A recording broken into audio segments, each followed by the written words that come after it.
उपमुख्यमंत्री अजित पवार आज Pune model स्कूलवर model प्राथमिक आरोग्य केंद्राच्या लोकार्पण सोहळा कार्यक्रमात बोलत असताना प्रहार शेतकरी संघटनेच्या कार्यकर्त्यांनी गोंधळ घातल्याची घटना घडली आहे। यावेळी अजित पवार यांनी आम्ही पण शेतकरी, आम्हाला सुद्धा शेतकऱ्यांची जाण आहे, चर्चा करून निर्णय घेतला जाईल असं म्हणत कार्यकर्त्यांना समजावून सांगितलं। कार्यकर्त्यांनी अजित पवार यांच्यासमोर राज्यातील शेतकऱ्यांची कर्जमाफी करावी, बच्चू कडूंना न्याय द्या, बच्चू कडू हे उपोषणाला बसलेत, त्यांना रक्ताची उलटी झाली आहे, तुम्ही न्याय द्या, शेतकऱ्यांच्या मागण्या मान्य करा अशी मागणी केली। यात महिला शेतकऱ्यांनी संताप व्यक्त केला। दरम्यान बच्चू कडू यांनी 8 जूनपासून गुरुकुंजात राष्ट्रसंतांच्या महासमाधीपुढे शेतकऱ्यांच्या कर्जमाफीसह शेतमजूर, दिव्यांग, ग्रामपंचायत कर्मचारी आदींसाठी अन्नत्याग उपोषण सुरू केले आहे। मात्र आज अजित पवार यांच्या कार्यक्रमात कार्यकर्त्यांनी गोंधळ घातल्यानंतर पवार यांनी त्यांच्याशी संवाद साधला।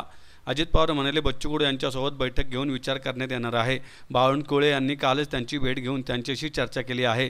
लवकरच यावर बैठक घेण्यात येणार आहे। आम्ही सुद्धा शेतकरी, आम्ही पण शेतकरी, आम्हाला सुद्धा शेतकऱ्यांची जाण आहे, चर्चा करून निर्णय घेतला पाहिजे असेही ते यावेळी म्हणाले। तर या कार्यक्रमात मोठ्या संख्येने महिला शेतकरी उपस्थित होत्या।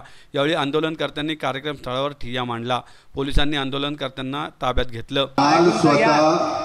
अमरावतीचे पालकमंत्री चंद्रशेखर बावनकुळे साहेबांना राज्याच्या वतीनं राज्याचे मुख्यमंत्री देवेंद्र फडणवीस साहेबांनी चर्चा करायला त्यांच्याबरोबर पाठवलेलं होतं। त्यांनी त्यांच्याबरोबर चर्चा केली। त्याच्यानंतर चंद्रशेखर बावनकुळेंनी स्वतः बच्चू कडू साहेबांचा फोन मुख्यमंत्र्यांना लावून दिला। दोघांची चर्चा झाली। बच्चू कडूंना मुख्यमंत्र्यांनी असं सांगितलेलं की तुमच्या ज्या मागण्या आहेत, असं मागण्या वेगवेगळ्या, त्यांच्या 17 का काही वेगवेगळ्या मागण्या आहेत, त्या मागण्याच्या संदर्भामध्ये आपण एक समिती करू। त्या समितीत तुम्हालाही घेतो, म्हणजे राज्य सरकारच्या वतीनं समिती केली जाणार। त्या समितीमध्ये बच्चू कडूंना पण इन्व्हॉल्व करणार आणि ती समिती त्याच्याबद्दलचा अहवाल राज्य सरकारला देईल आणि मग राज्य सरकार त्याच्या संदर्भामध्ये राज्य सरकारला जे झेपेल, राज्य सरकारला जे करणं शक्य असेल ते करण्याच्या करता राज्य सरकार कॅबिनेटमध्ये जाऊन निर्णय घेईल, अशा प्रकारची काल चर्चा झालेली आहे। चला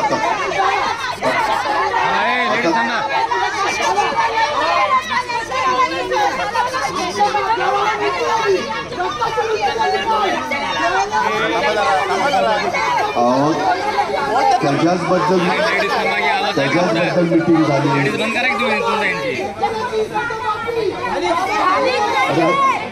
त्याला सांगितलं ना की त्या विषयाच्या 1 मिनिट अशी मागणी करून चर्चा होत नसते, त्याबद्दल कमिटी केलेली आहे, कमिटी करून ती निर्णय